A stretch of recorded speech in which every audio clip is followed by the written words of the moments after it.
Osmosis काफ़ी आसान और सिंपल सा टॉपिक है। अगर हम डेफिनेशन की बात करें तो ये वाटर मॉलिक्यूल्स की मूवमेंट है सेमी परमिएबल मेम्ब्रेन के अक्रॉस, मतलब वो मेम्ब्रेन जो अपने अंदर से कुछ पार्टिकल्स को गुजरने देती है और कुछ पार्टिकल्स को ब्लॉक कर देती है। तो जो वाटर मॉलिक्यूल्स होते हैं वो हायर कंसंट्रेशन से लोअर कंसंट्रेशन वाले एरिया की तरफ जाते हैं।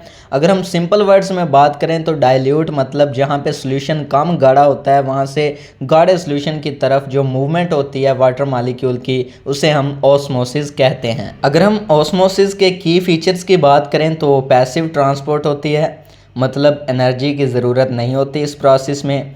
तो ये सिलेक्टिवली परमिएबल या सेमी परमिएबल मेम्ब्रेन के अक्रॉस सिर्फ होती है, मतलब वो मेम्ब्रेन जो अपने अंदर से वाटर मॉलिक्यूल्स को आसानी से गुजरने देती है और बाकी मॉलिक्यूल्स को ब्लॉक कर देती है।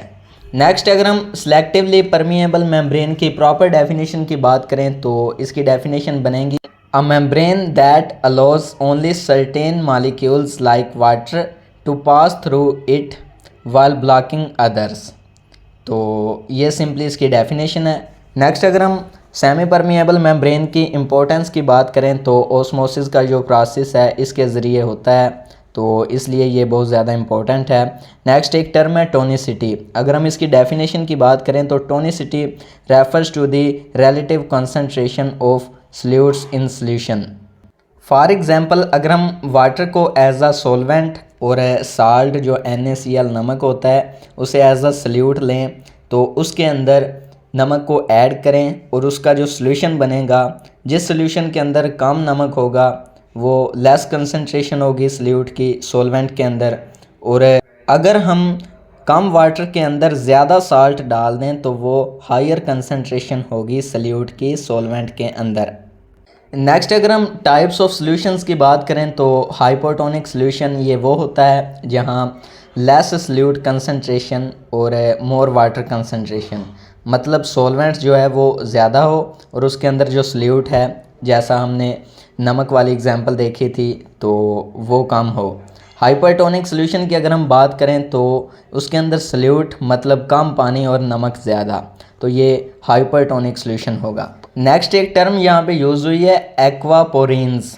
इसकी अगर हम डेफिनेशन की बात करें तो ये स्पेशलाइज्ड प्रोटीन होती हैं सेल मेम्ब्रेन के अंदर जो कि वाटर की मूवमेंट को एफिशिएंट बनाती हैं, मतलब आसानी से पानी मेम्ब्रेन के अंदर से गुज़र सके उसके लिए ये प्रोटीन्स होती हैं। इनका अगर हम फंक्शन की बात करें तो वाटर की जो मूवमेंट है मेम्ब्रेन के अक्रॉस उसकी एफिशिएंसी को बढ़ाती हैं, उसे गुज़रने में ये आसानी पैदा करती हैं। नेक्स्ट है जी रिवर्स ऑस्मोसिस। तो वाटर प्योरिफिकेशन ये प्रोसेस है जिसके अंदर एक्सटर्नल प्रेशर जो है वो अप्लाई किया जाता है वाटर को ज़बरदस्ती सेमी परमिएबल मेम्ब्रेन से गुजारने के लिए हायर कंसंट्रेशन से लोअर कंसंट्रेशन की तरफ। ये भी सेम प्रोसेस है, सिर्फ इसमें फ़र्क क्या है कि एक्सटर्नल प्रेशर इसमें अप्लाई किया जाता है और वाटर को ज़बरदस्ती मेम्ब्रेन के अंदर से गुजारा जाता है, खुद ब खुद नहीं जाता। तो इसकी अगर हम इम्पोर्टेंस की बात करें तो वाटर की प्योरिफिकेशन में रिवर्स ऑस्मोसिस का प्रोसेस जो है वो यूज़ होता है। इसमें क्या होता है, वाटर के अंदर जो इम्प्योरिटीज़ और कॉन्टेमिनेंट्स जो वाटर को आलूदा करते हैं वो मौजूद होते हैं।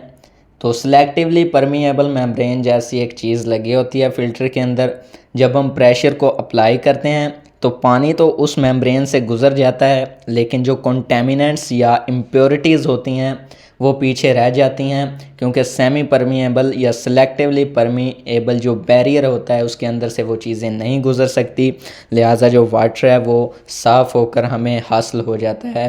इसलिए ये हाउस होल्ड वाटर फ़िल्टर्स में और वाटर ट्रीटमेंट प्लांट्स हैं वहाँ पे रिवर्स ऑस्मोसिस के प्रोसेस को हाईली यूज़ किया जाता है।